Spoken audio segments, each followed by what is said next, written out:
Hello everyone, welcome to my YouTube channel, The English Guru. So what are we going to learn today? ಇವತ್ತು ನಾವು ಯಾವ ವಿಷಯವನ್ನ ಕಲಿಯೋಕೆ ಹೋಗ್ತಾ ಇದ್ದೀವಿ ಅಂದ್ರೆ that is types of sentences. ಇವತ್ತು ನಾವು ಡಿಫ್ರೆಂಟ್ ಟೈಪ್ಸ್ ಆಫ್ ಸೆಂಟೆನ್ಸಸ್ ಗಳನ್ನ ಅಭ್ಯಾಸ ಮಾಡೋದಕ್ಕೆ ಹೋಗ್ತಾ ಇದ್ದೀವಿ.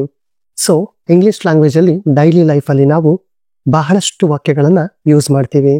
ಸೊ ಈ ಬಹಳಷ್ಟು ವಾಕ್ಯಗಳನ್ನ 4 ವಿಧವಾಗಿ ವಿಂಗಡಣೆ ಮಾಡಲಾಗಿದೆ. So in English language, the sentences are divided into 4 different types. So ಯಾವುದು ಆ 4 ವಿಧದ ವಾಕ್ಯಗಳು ಅನ್ನೋದಾದ್ರೆ, number 1 assertive or assertive sentences.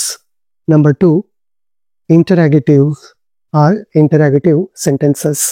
Number 3 imperative or imperative sentences.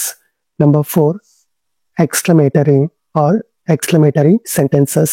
So these are the 4 different types of sentences. And then assertive sentences andre general statements ಆಗಿರುತ್ತೆ. So assertive sentences andre general statements ಆಗಿರುತ್ತೆ. Interrogatives means they are the questions. Interrogative statements andre ಅವು ಪ್ರಶ್ನೆಗಳಾಗಿರುತ್ತೆ. And then imperatives. Imperative sentences andre ಇವು orders, commands, requests, suggestions. So ಇಂತಹ ವಾಕ್ಯಗಳಾಗಿರುತ್ತೆ. ಅಂದ್ರೆ ಈ ವಾಕ್ಯಗಳಲ್ಲಿ ನಾವು orders ಅನ್ನ, comments ಅನ್ನ, ರಿಕ್ವೆಸ್ಟ್ ಅನ್ನ ಮತ್ತೆ ಸಜೆಷನ್ ಅನ್ನ ಕೊಡ್ತಾ ಇರ್ತೀವಿ. And last one exclamatory sentences. So exclamatory means sudden feeling of joy or sorrow. ಇದ್ದಕ್ಕಿದ್ದ ಹಾಗೆ ನಮ್ಮ ಸಂತೋಷವನ್ನ ಅಥವಾ ದುಃಖವನ್ನ ವ್ಯಕ್ತಪಡಿಸುವಂತಹ ವಾಕ್ಯಗಳಾಗಿರುತ್ತೆ.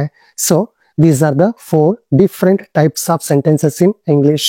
ನೆಕ್ಸ್ಟ್ ವಿಡಿಯೋದಲ್ಲಿ ಪ್ರತಿಯೊಂದು ಸೆಂಟೆನ್ಸ್ ಮತ್ತೆ ಅದರ ಅರ್ಥ ಮತ್ತೆ ಉದಾಹರಣೆಗಳನ್ನ ಬಹಳ ಡೀಪ್ ಆಗಿ ತಿಳ್ಕೊಳ್ಳೋಣ.